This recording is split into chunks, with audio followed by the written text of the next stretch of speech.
Hey everyone, I'm Tom and welcome to the channel. Today we are going to be wrapping up the month of August and all of the things that I read and did for the month. And I have just got to say, August was probably one of the most productive reading months I have had in I don't know how long. I read about 2,900 pages, about 8 books. One of those was a comic book that was just like super long. We'll get to all of that, but I do just want to say definitely let me know what you read down below in the comments this month, what you did, all that fun stuff, or you can always hit me up on the Discord that is also linked in the description.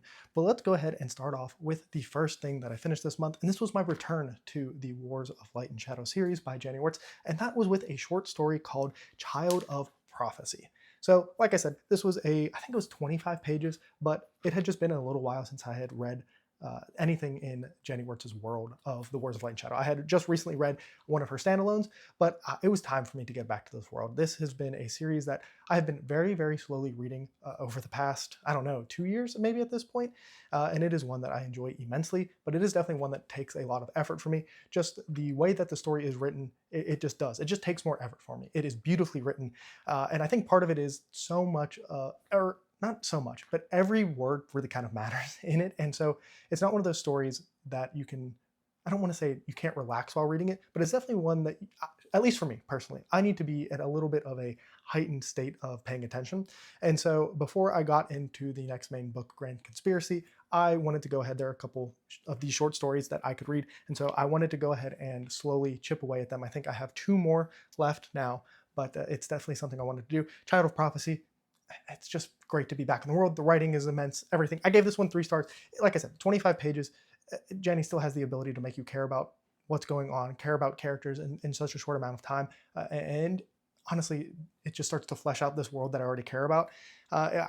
These all kind of remind me of the Expanse novellas a little bit as well, where you have the main series. Like, you don't actually have to read any of this, but it's nice to get some of those Easter eggs, those little bits and pieces that fill the story in a different way, maybe let you see something from a different perspective. And this story takes place as the Mist Wraith, which is the main antagonist in the first book, Curse of the Mist Wraith, as it is kind of happening. So it's just like a snapshot in the past of this world that you don't get to see in the main series. And so it just kind of adds this like fun element to it. And it also is a good way to warm back up into Jenny's writing. Like I said, I read a standalone from her, but it was actually her first ever published work. So, she obviously evolved as a writer and everything. And so before I got back into the main series, I thought it was good to go ahead and read that and a couple of the other ones before I get, like I said, into Grand Conspiracy. So you'll be hearing more about those in the coming weeks and months because those will be part of September.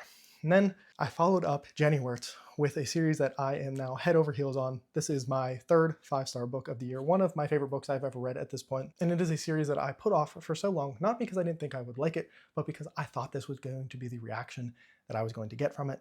And I'm talking about book 2 of Sun Eater, Howling Dark by Christopher Ruocchio. Now, this book blew me away. I had a lot of people telling me that this was a fantastic book, but you had to wait until the story got going.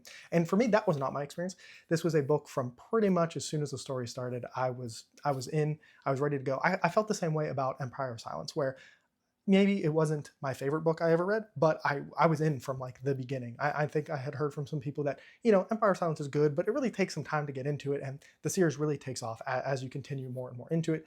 And I think this is just a series that worked for me. There's so many things and elements in the story that work so well for me, and Howling Dark was just a home run, slam dunk, absolute crazy bananas. Everything I could have wanted in this series and more was happening. We got weird, we got existential, we got just so many different things that I could have wanted. We got the space opera-ness, we got just like an exploration of this universe, and I feel like I'm still only scratching the surface. And Howling Dark, there are just some moments, there are 3 specific moments I can think of when I look back and think about this book that really stand out to me, and most of them are conversations, and I think they propose these ideas or thoughts about the universe that we're living in, or in the story we're living in, not this actual one, I guess. But it just put me into a mindset and just like hit on so many notes. And I'm so excited to continue on with the series. Howling Dark, I mean, people keep telling me like Demon in White could be even better. Like, it seems like people have different opinions on what is their favorite of all of these books. And so it makes me excited that like maybe it'll be like even more 5 stars from Sun Eater and everything. I will say I am going to the gala that is happening for the release of the final book, and so I definitely need to catch up with the series before that happens. But if you are going, definitely I think there are still tickets available. So if you're interested in it, it's in Raleigh, North Carolina. Definitely check it out. It seems like there's going to be a lot of booktubers there, and just like people who have been involved in this series. There's going to be all kinds of people and everything. So that is very exciting. And I don't know. I'm just all in on the Sun Eater hype train.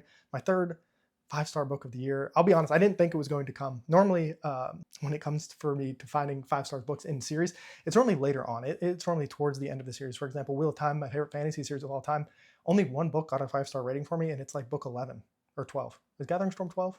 I think it's 12. But like, just to give you an idea, like it took me that long to get to a point where like those kinds of books were getting 5 stars for me.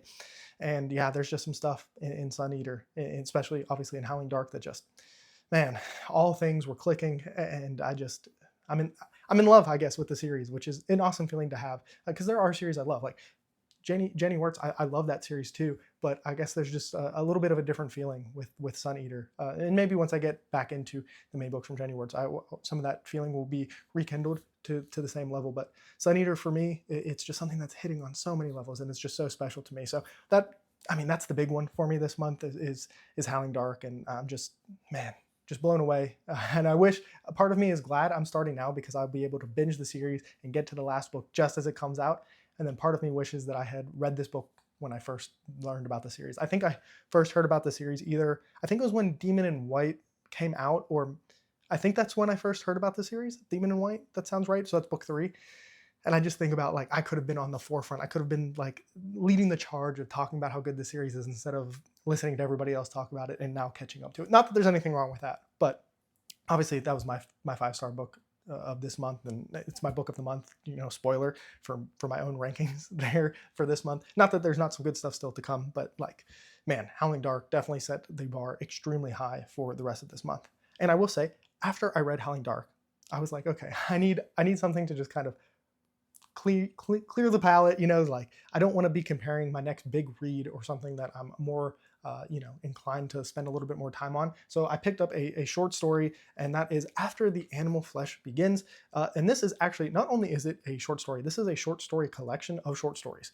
So they're all kind of intertwined, and just some very strange, interesting stuff happens here. There's like some thoughts. So this is like a post-apocalyptic robot story, basically, where we're in this world where robots are still existing, and there's like a creator, a god they call it, and there's some stuff that deals with there's some things that deal with like child, or like having children, and just I don't know. It's a very strange story. This is, again, only maybe 25 pages, but it was a good break to go from something that is as big and as heavy as Howling Dark before I got into some of my next reads, to go ahead and give this one a try. I think you can actually read this on Tor's website for free, or all the short stories on it. And it's one of those ones where I'm like, if you just want something weird, as we're getting closer and closer to, October, spooky season, there's some like horror stuff that happens in here. And it's one of those weird ones that I'm glad I read. It's fun. I didn't think it was like anything special. It didn't like super blow me away or anything, but I gave it 3 stars. I had a good time with it. I would recommend it to you. Like I said, if you want something that's weird, a little out there, if you want to read something that, I found this from another channel, and like, I don't think anybody else is talking about this other than the 2 of us. So, if you want to maybe check something out that's like super under the radar that nobody else has really heard of, I recommend giving it a try at least. Then next up, something I wanted to do this year was try to close out some series. And this was actually a new release. This came out in July, but this is the 3rd book in the Crown of Isha series, and that is A Covenant of Ice. This is a dragon fantasy story comprised of, once again, there's a little bit of a theme here outside of some of my bigger reads these are novellas. I think the first book is like 100 pages, the second one maybe like 150, and I think this one is about the same, about 150 or so. And so you can read this entire trilogy. They're all out. They have audio, the ebook, everything you can need. And it's less than like most big fantasy books that we read. And it is a series in general that I think does an incredible job of using that page count wisely. There are so many books, and I think it's a thing that authors do because they have the page count, that they take their time in a way that almost feels a little bloated. And when you cut that down to only having 150 pages, you don't have time to waste on making me care about a character, making me care about this world, introducing me to the magic, all of these like little things that, some authors take 1,000 pages to do. We get all of that, a full, complete story that all ties together, paints this world very interestingly in what is that, like 400 pages, 300 pages? I forget exactly how long they all are. But I think this is a fantastic series. You should pick it out. And I think this was a good ending. I still think my favorite is the first book. It's called A Mountain Crown. But this was a good ending to the series. It had emotional elements to it. It had character elements to it that I enjoyed. Just a lot of things ended up working very, very well for me in this book. I did give it 3 stars. I thought it was good. It just, I don't know. There was a little bit of something missing for me to get it to that like next level. But once again, this is absolutely a series I think you should check out. It has a really interesting look at colonialism, and after a people have been conquered, they still want to like keep intact with their roots, and just like a little bit of elements of that. And then obviously there's some like really cool dragons. The dragons in the series were very cool, and I really enjoyed getting to experience this world. And it's, like I said, it's always awesome to go ahead and complete a trilogy and finish out a story. I'm very bad at starting series and then never finishing them, which is something I have been working on trying to avoid as I continue my reading journey here. That being said, I did start another trilogy, but this is once again a shorter series.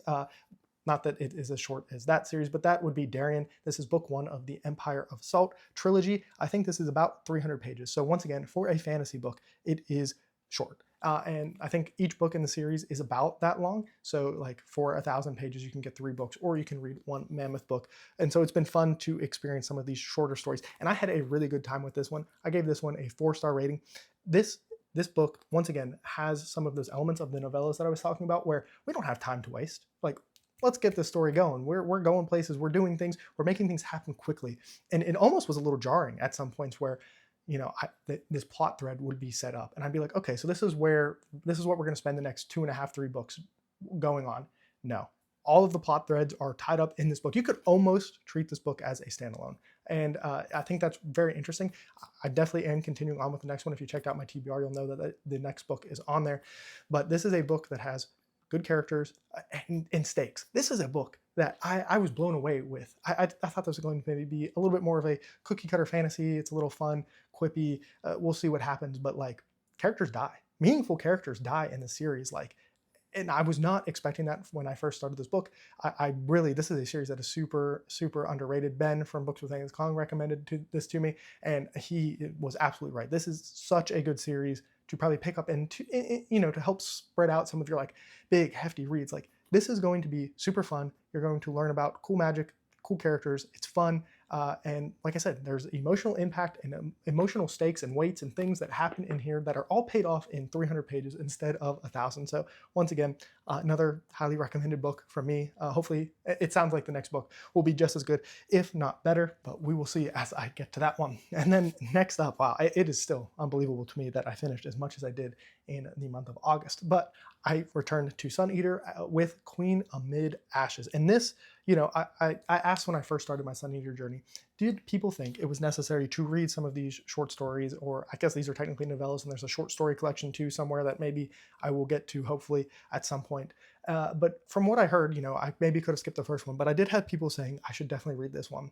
And I have absolutely got to agree with that. You should, to me, this is absolutely must read. This was a harrowing experience to read. This is a little bit of a strange comparison, I think, but I'm about to spoil Band of Brothers. It's a TV show from like the early 2000s, I think. So, if you want to skip 30 seconds ahead, go for it now, because I'm going to spoil.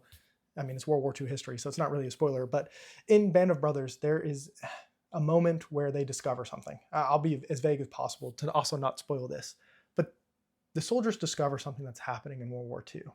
And for some reason, I kept making that comparison to what happens in this book. And if you have read this novella, you know exactly what I'm talking about.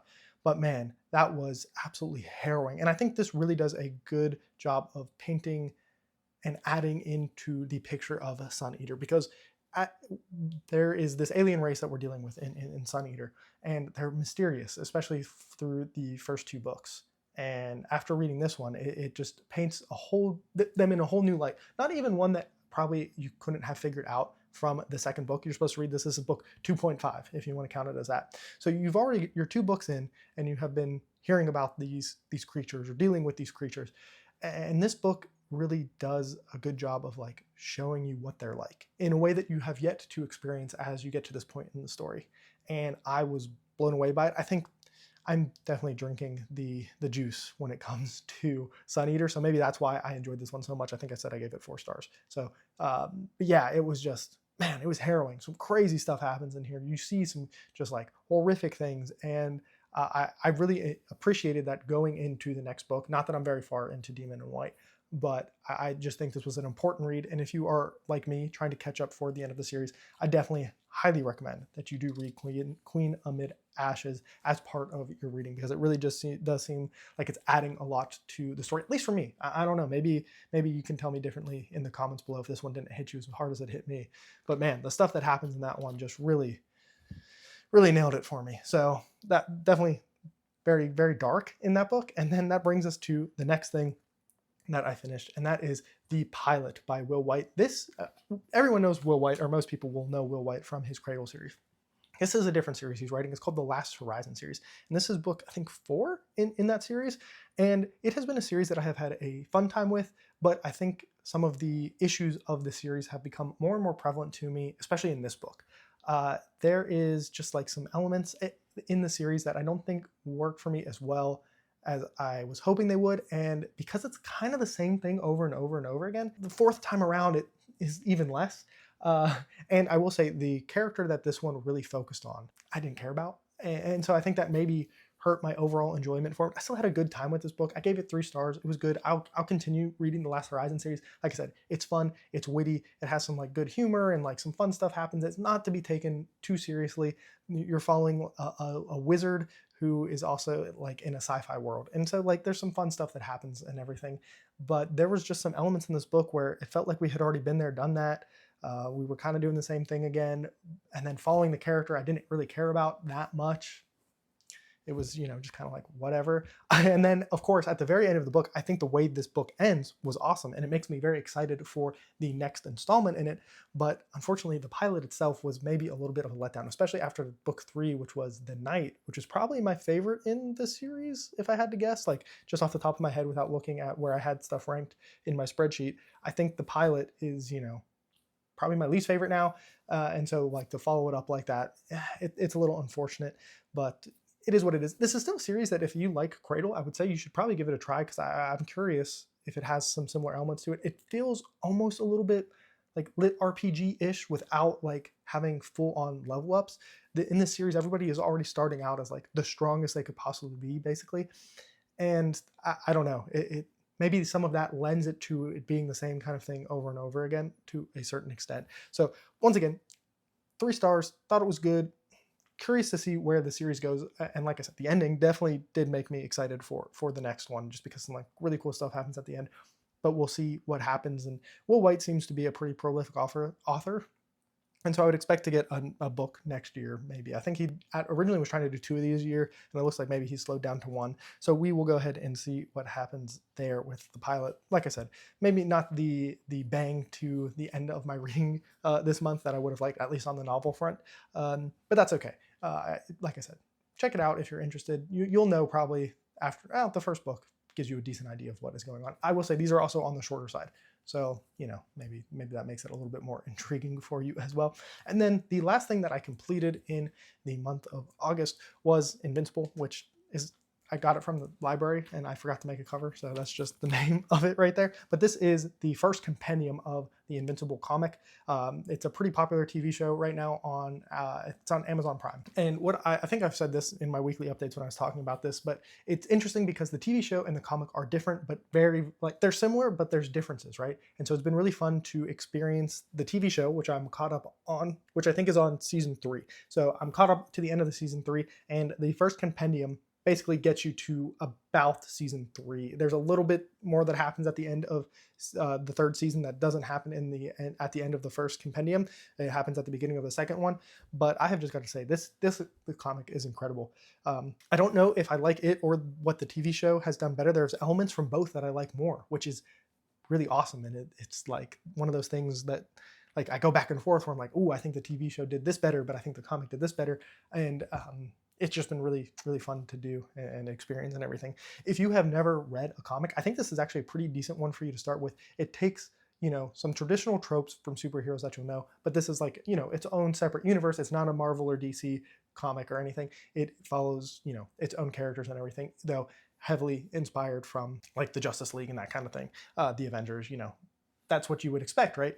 But this definitely takes it in its own unique way, and I think, if you wanted to, this is a great place to start with comics. If you want to try something that's a little bit different, it's obviously also a completed story. There's 3 giant compendiums. I think each one has like 50-ish or something volumes, or single issues in it. So it is definitely a lot of reading to get through. It took me like even really trying to finish it. It took me a long time to get through it, which is crazy because it's not like it's a novel. Like, a lot of the panels barely have any text on it, but it is still just one of those things that ate up a lot of time. But it was super, super good, and I'm very excited to get to the second compendium. I have a hold in at the library to get to it, so whenever the library has it in, I will definitely be picking that up. And then the only other thing that I did start in the month of August, Demon in White. I've talked about Sun Eater enough at this point, and I just barely started that. So I did just want to mention that is how I technically ended the month reading wise, was getting back into Sun Eater and continuing on with Demon in White. Now, also, let me go ahead and just say I was all around BookTube this month. I didn't realize it at the time, but I have definitely, done a couple of videos that were not on my channel that I definitely did want to mention here before I signed off for the rest of the video. I feel a little bit like Philip Chase right now because he is always all over BookTube, and I did my best impression of him this month. And that started out early when I was on Nico's channel over at Nico's Book Reviews. He has his, one-on-one chat that he is currently doing. I think we talked for, like an hour and a half, maybe a little bit more. Had a lot of fun. We talked about all kinds of different books. We have some similar tastes and everything. And I had a great time talking with him. He's a channel who I watch all the time and really enjoy his content. So it was great to actually, it's one thing to talk in the comments and everything, or even on like Discord, but face to face, face to face, on the camera at least. And I had a great time chatting with him. I also did a chat for While Darkness Gathers. That is Philip Chase's new book that just came out. It's the sequel I think it's going to stay a sequel standalone to his original trilogy. It takes place 16 years after, and I was in a discussion with Jake from Nerd Level Rising and Nikhil from Shelf Esteem. It was a great opportunity to talk about the book because it seems like not as many people have gotten to it yet, and so we were kind of on the forefront of talking about how great this book was. And it's a great mix of still being all the things that I really liked from the original Adan trilogy, but also being different. It's not just doing the same thing again, which I think is really a nice thing to see. It does a great job of handling legacy characters and new characters, and I don't know, I'm more impressed with While Darkness Gathers the more I talk about it and the further away I get from reading it, which makes maybe it sound like I had a bad time. I had a great time with that book. It was great. 4 stars. Had an awesome time with it.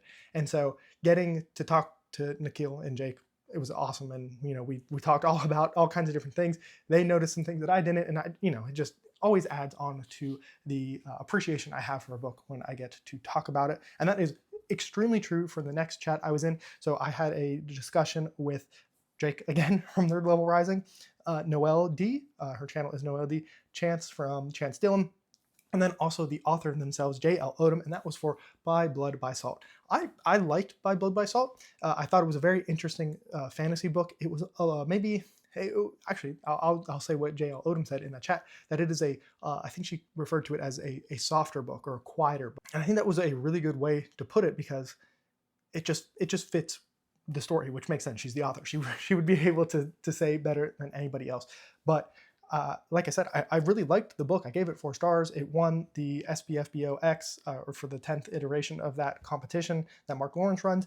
And I really came away from that conversation appreciating it even more. There were some things that I don't want to say I missed, but I think I underappreciated the intention behind some of the things that happened in that book. And so getting to talk to everybody about it and everybody bringing up different things, I think by the end of it, I appreciated By Blood, by Salt even more than I did. And at some point, I will get to the second book. I don't know exactly when, but it was awesome to do that, talk with the author and everybody else in that discussion. Like I said, I really do think that one really made me appreciate that book significantly more than I would have if that discussion never happened. Next up, this is barely book related, but I am currently in a fantasy football league with a bunch of other booktubers and authors and everything. Chris from the Bearded Book Beast kind of organized this. I know Chance is in that one as well. Brian from BellTube is in there as well. A bunch of indie authors and booktubers.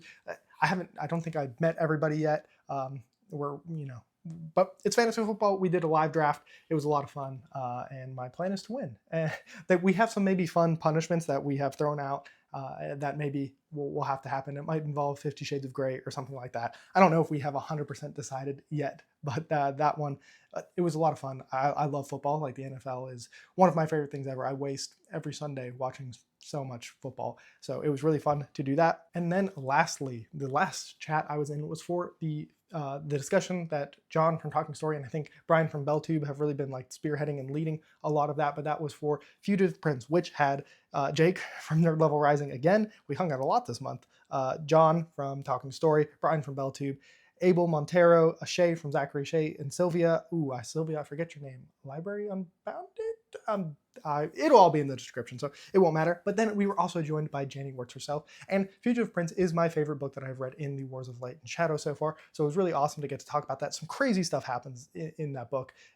Like, there's emotional impacts, just crazy magic, just all kinds of really cool stuff that I think happens in that book, and it was really awesome to be a part of that conversation. So that has been my month. It was pretty crazy. I think I'm losing my voice talking so much because I read so much and did so much, but definitely let me know, like I said, what you read in the comments down below, or as always, you can message me on the Discord that is linked in the description. But that is all for me. And remember to read what you want when you want.